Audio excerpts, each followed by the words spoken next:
Hello and welcome to Dr. T's Math. In this video I'll continue to work out some trigonometry problems, or some problems involving sines and right triangles and cosines and tangents and things like that. So in this case we're looking at projectile motion, whether it's a cannon or some basketball or whatever we're throwing.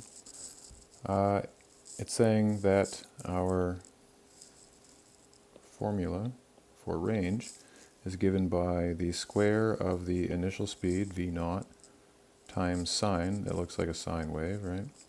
It looks like the first part of a sine wave there, where we're shooting this parabola. Looks pretty similar to a sine wave. And so that's how they got that formula. So the range is equal to the square of the initial velocity times sine of 2 theta. 2 times theta.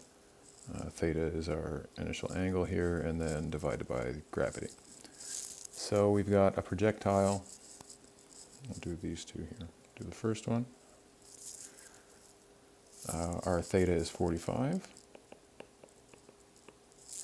And our initial velocity is 150 feet per second. And so we're just substituting directly into those equations. And we're going to get r of theta, I could say r 45. The range at 45 degrees is equal to 150 squared sine 2 times 45 is 90. And if you're familiar with the sine function, you know that's going to give us a specific value. Divided by 32.2, because we're saying gravity is approximately equal to 32.2 feet per second. Not dealing in meters right now, but it's roughly 9.81 meters per second.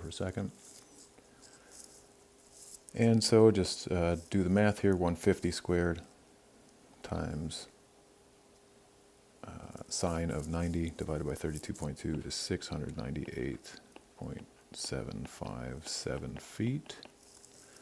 And then we're going to look at h of theta. H of 45 is 150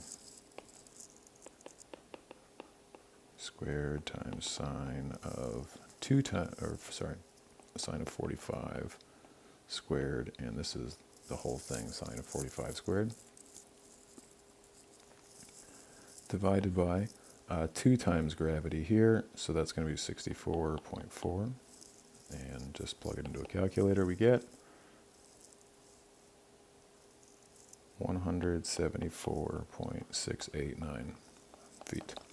Now, I'm pretty sure I substituted those values into those equations correctly, but it always helps that we have all this nice technology to use. So I just did a Google search for projectile motion calculator, and sure enough it came up with a whole bunch of them.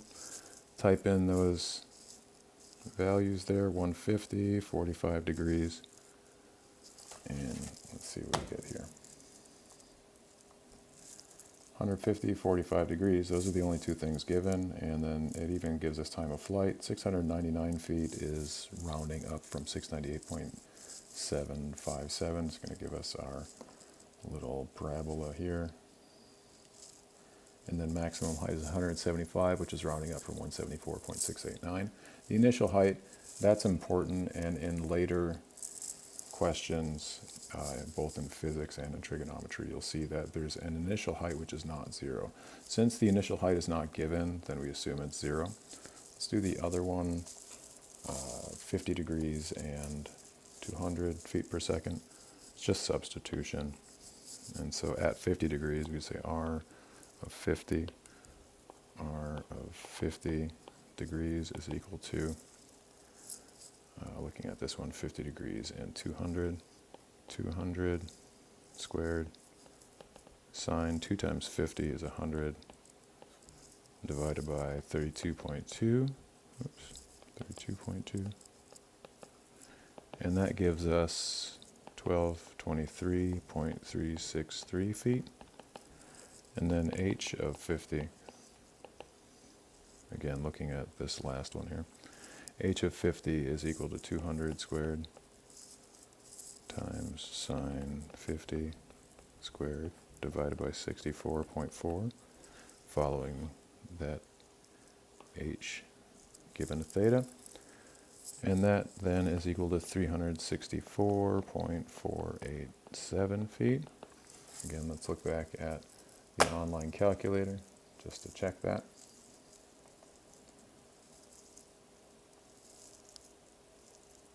Type in, instead of 150, they gave us 200, and then the degree angle was 50. And so it gives us 1224, which is rounding up from 1223.363, and then 365, which is rounding up from 364.487. So those look right. Let's look at a couple of these examples. First one is tailgating. So it says, while driving, Arletha observes the car in front of her with a viewing angle of 26 degrees. If the car is 5.5 feet wide, how close is Arletha to the car in front of her? Well, viewing angle is really just, imagine that she's driving her car. Let's think about it as like a top view here. So this is Arletha's car, and here's Arletha, but for practical purposes, we'll just say that she's in the middle of the car, because that makes it simpler. And her viewing angle here is 26 degrees. And so if this car in front of her is 5.5 feet wide, then what is this distance between Arletha's viewing point and that car? And so if we just take the tangent of 26, we're not going to get anything. But if we split this up into right triangles, we can say that now our angle is 13 and our distance is the same, but our far side here is 5.5 divided by 2, which is 2.75. And we can use trigonometric ratios. So we know that tangent 13 is equal to 2.75 divided by d, and so then d is equal to 2.75 divided by tangent 13, which gives us d is equal to 11.911 feet. And then the next one, viewing distance. I'll take it down to the bottom here. So the Washington Monument in Washington, D.C. is 555 feet tall. A tourist sees the monument from some distance at an angle of 8 degrees. If it's 555 feet tall, what is d? So this is angle of elevation. And the first one was really an angle of elevation problem, or it's a similar type where we're using trigonometric ratios to find distances. It just didn't seem like angle of elevation because we had to split the triangle in two, and it's looking from above, but it's the same basic idea. All right, so again, we're assuming this tourist here is like lying on the grass, viewing the Washington Monument from across the mall there in Washington, maybe from down towards the Capitol building if it's 8 degrees. But let's see how far d is. Let's see if this is all the way at the Capitol building. And so tangent 8 degrees.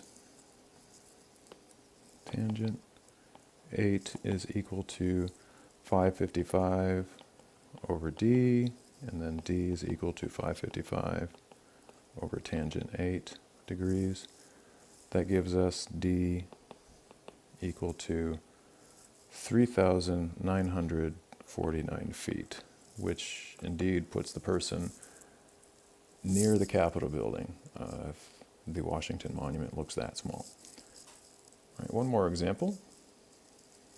Calculating time from a time of a trip. And so from the parking lot, you want to walk to a house. The house is located 1,480 feet down the paved path, parallel to the beach. The beach is 740 feet wide. You can walk along the path at 330 feet per minute, but on the beach, because of the sand, you can only walk at 130 feet per minute. Calculate the time t if you walk directly from the parking lot to the house. Now what we can do is calculate the time it'll take from the pavement, but the parking lot is going to be this unknown time. I mean, I don't know, are you in this space? And then what's this distance here between that space? You know, and we can assume that the parking lot has some dimension this way also. So we don't know the length and the width of the parking lot, but we know these dimensions here. We know how far it is, 740 this way. We know it's 1480 that way. So we can find this hypotenuse of our right triangle.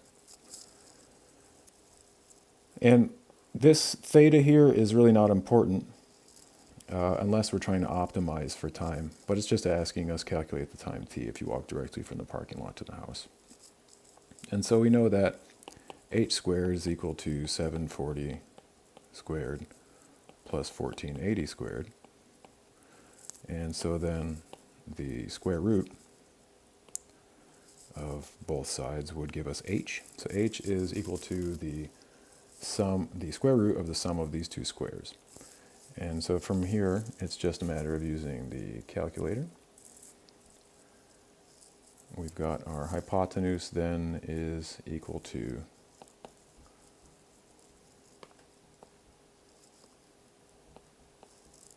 1,654.69 feet. And all we have to do from here is multiply. Let's think about it now. Our speed is equal to our distance divided by our time. And so if we're walking at 130 feet per second on the beach, then that's 1654.69 divided by the time. And then our time is equal to 1654.69 divided by 130. And we'll use our calculator for that. So we got 1654.69 divided by 130 is equal to 12.78 minutes. 12.728 minutes. So 12.7878 minutes is a fair enough answer. We could calculate that into minutes and seconds by saying that 60 times 0.78 is going to give us our number of seconds. So we'll go back 60 times 0.78. Gives us 46 seconds, we'll call it 47. And so then we could say an acceptable answer is 12 minutes, 47 seconds to walk just along the beach. We don't know how many seconds it's going to take. Is it this car? Is it that car? Is it that car? And so on. So we'll put a little star here. It's 12 minutes, 47 seconds to walk across that sand, plus whatever to get to the car. All right, this has been Dr. T's math class. Thanks for paying attention. Bye.